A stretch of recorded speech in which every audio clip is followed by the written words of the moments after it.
mis amigos del mundo digital. My friends from the digital world. Hello, my dear friend from the digital world. Today I have a very special friend, a virtual friend yet, but I hope that in his next trip to Chile, I want to meet personally, in person, Bill Muller. But who is Bill Muller? Muller, hello. Nice to have you here. Thank you very much, Carlos. Nice to be here. Yes, we've met digitally through our online language practice. I'm trying to learn Spanish as well.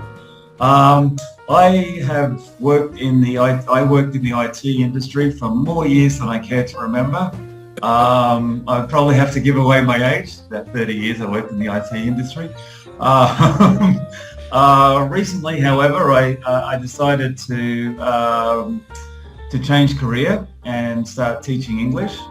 And I'm currently teaching English in Mexico. Yes, you're from Australia, but right now you're in Mexico. Yes, that's right. So I'm from Australia, born and raised in Australia. Lived in England for many years, though. Lived in England for 12 years since part of my IT career.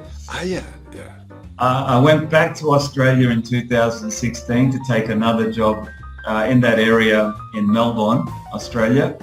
But a couple of years ago, I changed career. There was this thing happened that was called COVID. You might have, it was in all the papers. So I had to start teaching. I started my teaching career online, and I still do a bit of that with kids in Vietnam and China. And then when the borders opened up again in Australia, I left Australia again and did a bit of travel in Europe, and I took on a job here in Mexico. So I teach here at a language school, an English school in Tehuacan, a place called Tehuacan, which is in Puebla, the state of Puebla. Is that your first time that you are teaching English in person in a regular class? It is, yes. I did teach. I had that's probably the first classroom, but I also taught. I have taught voluntarily refugees in Melbourne. Just when I was starting, when I was still working in IT, but I did in my spare time, to get experience. I taught. I went to families' places and taught refugees. Had a couple from Myanmar, but this is actually the first full-on teaching English, first full-on classroom experience. Well, you are a native speaker of English, but you are not a degree in teaching English. Tell me, do you have a special process in order to convert you in a teacher of English as a foreign language? Yeah, you do need what's called a TEFL qualification.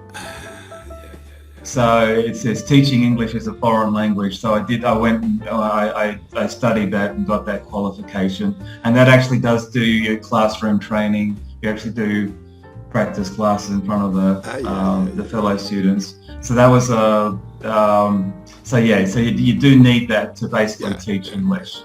Okay. Yeah. What is your connection between Spanish and Chile? I know you're not being here in Chile, but you have another connection with Chile.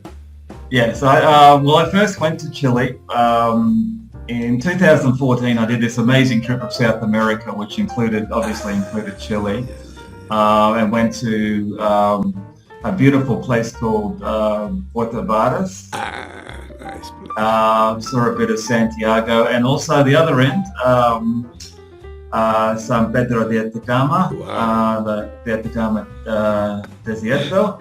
When I had a chance to talk with foreigners that I've been visiting here, I feel envy because they know more of my country than me, Yeah, that does tend to work that way because when you're in your own country, you don't really. You figure that it's always going to be there. So that was my first trip to Chile. I also went to Argentina, Peru, Uruguay, and a bit of Brazil at that time. but then my younger sister fell in love with a Chileno. And in 2017, I went to the wedding in Chile, which was in a place called Yungay. That's in the 8th region we call here. It's a little bit, it's in interior de Concepcion. Concepcion, Yeah, and there's a place called, we stayed in a place called Chillán. Chillán, yeah. So and on that trip I also went to Valparaiso and Vina del Mar. Now, after that trip, I also visited Argentina again on that trip. But after that trip, I said I need to get serious about learning the Spanish language. Especially Chilean Spanish, because that's a whole different world. That's a good observation. So I decided to enroll at university and do a diploma in Spanish. So it's just purely 8 Spanish subjects, 6 language subjects, and 2 cultural subjects. So, and that brought me back to South America yet again 2 years later, because that course included an in-country learning in Lima, Peru. Yeah. Well, there in Lima you met Josh? I met Josh there, yes. Yeah. I met Josh in Lima. We're all 21. Well, Josh is also from Australia. Yeah, Josh is from Australia, Josh is from Melbourne, Australia.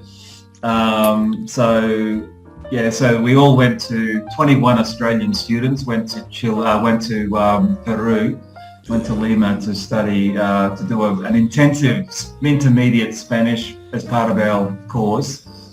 And I also visited Chile again after that, just Santiago to catch up with friends there. So, and then I finished that diploma since. So now I'm living in a Spanish-speaking country, so that's, and as you know, we meet each other quite regularly on our language exchange groups. And also before COVID in Melbourne, we had language exchange groups there where we met at a cafe. And so it was run by a German guy. Okay, they're the perfect guy to run the show. He's 30 minutes we speak Spanish, 30 minutes we speak English. That's good. And Melbourne has quite a large Colombian community, so a lot of Colombians would come and try and practice their English there. So. Well, that's you started belonging to this group in order to improve for your interest in the Spanish language. Absolutely, yes. And also help in English too. There are some Latin American people in Australia, maybe. There are quite a few now, especially from Colombia. Also connected with languages. You have been traveling a lot in the world. Do you have a clear how many countries have you visited? I think it's about 30. About 30. About 30 countries, yeah. One of the best things, I spent all that time in England, one of the great things about living in England is it's on the doorstep of all these other countries in Europe. So that's one not so good thing about living in Australia, because we're miles from any country.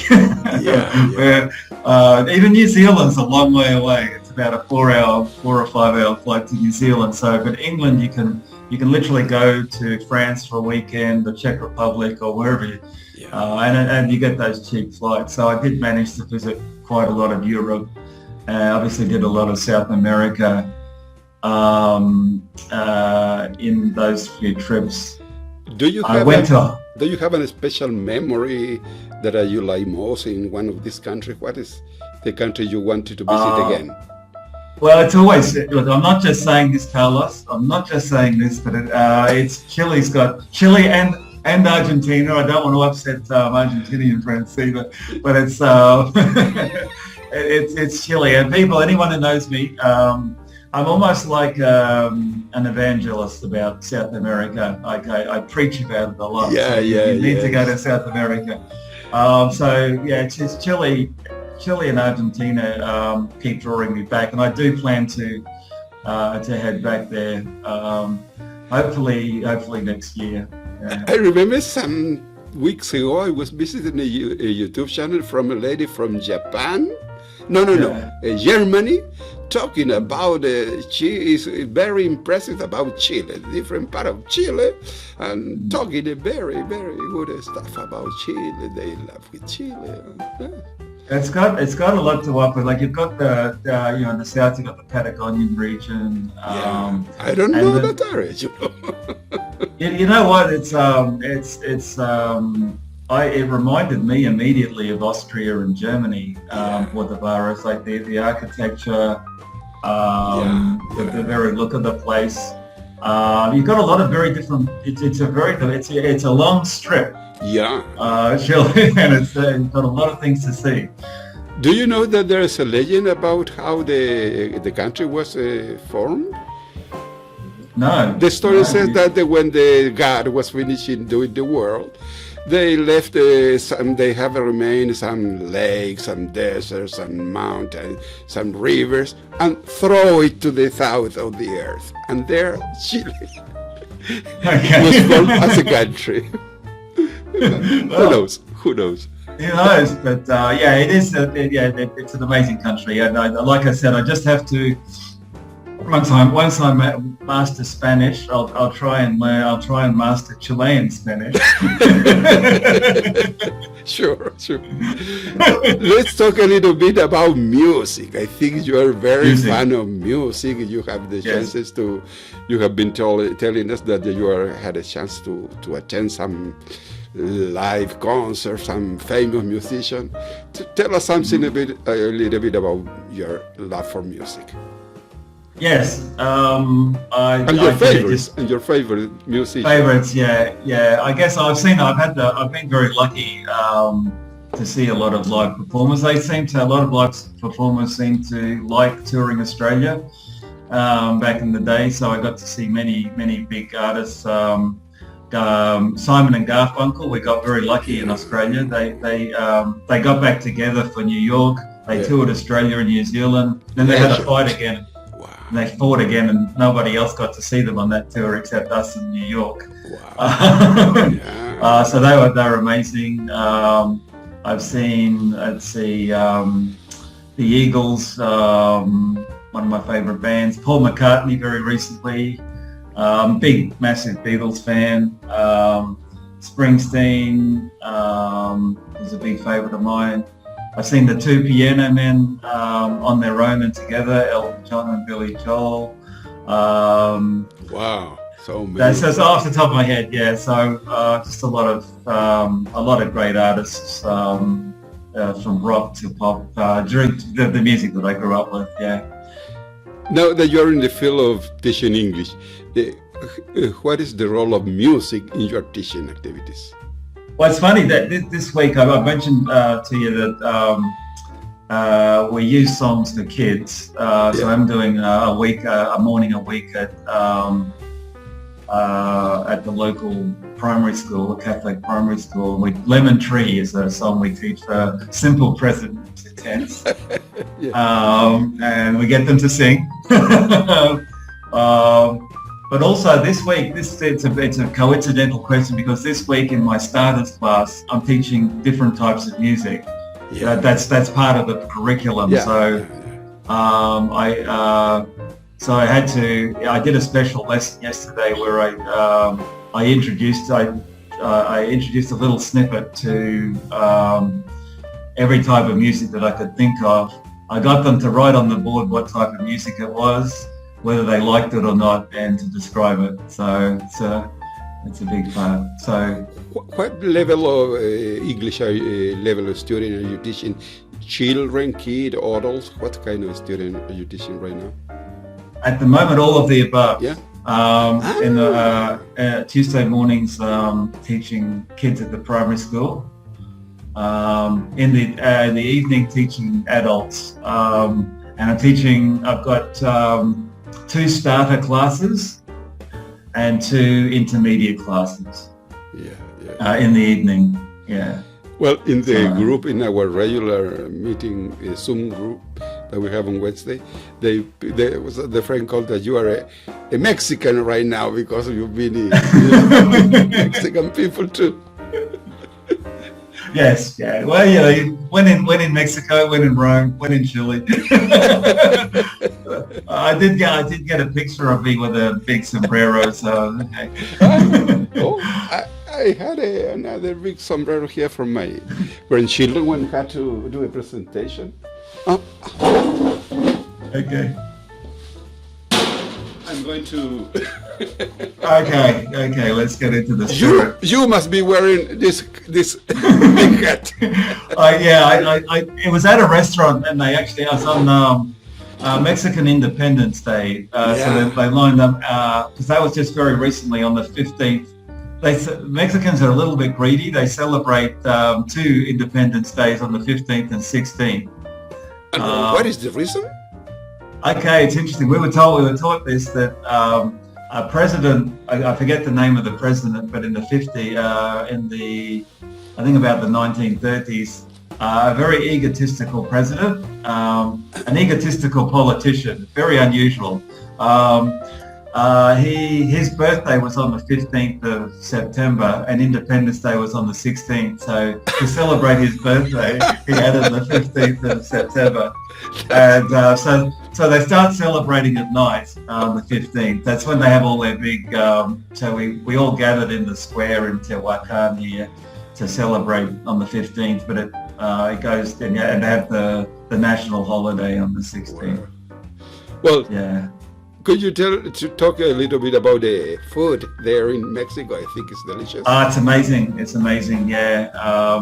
I mean, everyone obviously thinks about tacos, but there are a lot of memelitas, burritos. There's a lot of different types of food you've got, and they're different regions. Like I spent before coming here to Tehuacan, I was in Merida for 2 months, and the food is quite different. Between the different regions, so that a lot more. That had more seafood, more fish. Here you've got more of the poultry, pork. But it's amazing, and even like should be saying that some of the street food's really good. I go to wherever. If you choose where there's a big line, people are queuing up for it. You know it's pretty safe. And it's so cheap. It's ridiculously cheap. Just a couple of bucks gets you a big quesadilla or a few tacos. It's amazing. Yeah. I remember in one of my BBC English course a song called The Citizen of a Big World. I think that's a perfect name for you. You are a citizen of this world. And what is your next country in your target? Because okay. Yeah, I think that the places there are, I've covered the southern part of South America, but I'm really interested in visiting the northern part. I haven't yet done Ecuador, Colombia, Bolivia. That's my next frontier that I want to visit. Well, but what about a song? Are you going to sing that song for us? Which song's that? No, I don't want to inflict your audience on. No. The idea is not an interview. It's a conversation with friends. When you have a little tequila and then you start singing, you know, that's the idea. Yeah, it's tequila at 11:30 now. I got to do a day of teaching. I know you like to break out into song a lot, Carlos. When there's when something comes up, when there's a word association. Like I remember, when we come back, everyone says "Hola, hello." You say, "Is it me you're looking for?" So. Yes, because I've been, as a resource for learning English, I've been using a lot of songs. Well, I told you, the BBC is kind of my mentor in that stuff, and from a different time, BBC had a English lesson with song. pedagogical pop, or let's catch the word, or music. They use it, popular music, and they made a unit, a lesson with one song. And you enjoy the music, and you enjoy learning the new word, the story. Absolutely. I've actually got a student in Vietnam. She's an online student. She's 16 years old, and she's fascinated with music. She's learning the piano, and at the end of every lesson, I get her to read the lyrics to a song. I pick a different song, and then I get her to tell me what she thinks the song is about, and then we play the song. And she always says that's her favorite part of the lesson, so that's why I keep it till the end. We call that in Spanish, as a teacher, un aprendizaje significativo, a meaningful. I don't know what's the translation. Talking about music, you are a fan of music.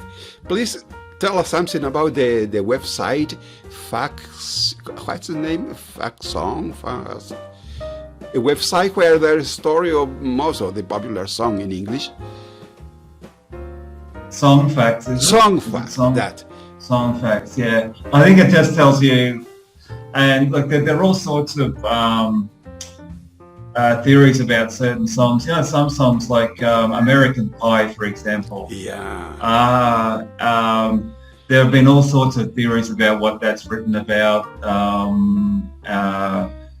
Hotel California is another one. I was remembering that. Hotel California. Strange and I think it's a very strange song. Like the lyrics are very strange. And I think it was about a dream or about what it was actually about was the excess in California at the time. Do you remember the song "The Year of the Cat"? By Al Stewart? Yes. That's very nice song too. Wow. And there are all sorts of obviously some theories about drugs being referenced in songs too. They're usually denied by the artist, but But the last but not least topic to discuss about is any activity or hobby that you would like to talk about. Do you have another hobby? Apart from music, I like to write about my travels. So that's my other major hobby. I do put you've probably seen them. I do put some fairly long posts on Facebook sometimes, which is But do you write just in your notebook? You don't write it today in this internet era is often to have a blog. Writing your stories. I do. I had a blog when I was living in England called Emails from England, which I wrote a whole bunch of stories about my time there. These days I just write them. I do write them out in my on my computer, and I write some of the funny things that happen to me. When you travel, a lot of funny things do tend to happen to you. Some of them aren't necessarily funny at the time, but they're funny when you look back on them. And I often share those on Facebook. But I do want to collate it all into a book. So that's my other main hobby. Maybe interested in. Well, I think I have been having a great time with you, Bill, because I think our friends from our Zoom meeting are going to enjoy this conversation, because you have told us before part of this stories, very nice stories. Excellent, thank you, Carlos. It's been a pleasure, and I hope to have a cerveza with you in Chile one day. Por supuesto. Maybe two or three. Dos o tres. Thank you so much, and bye-bye.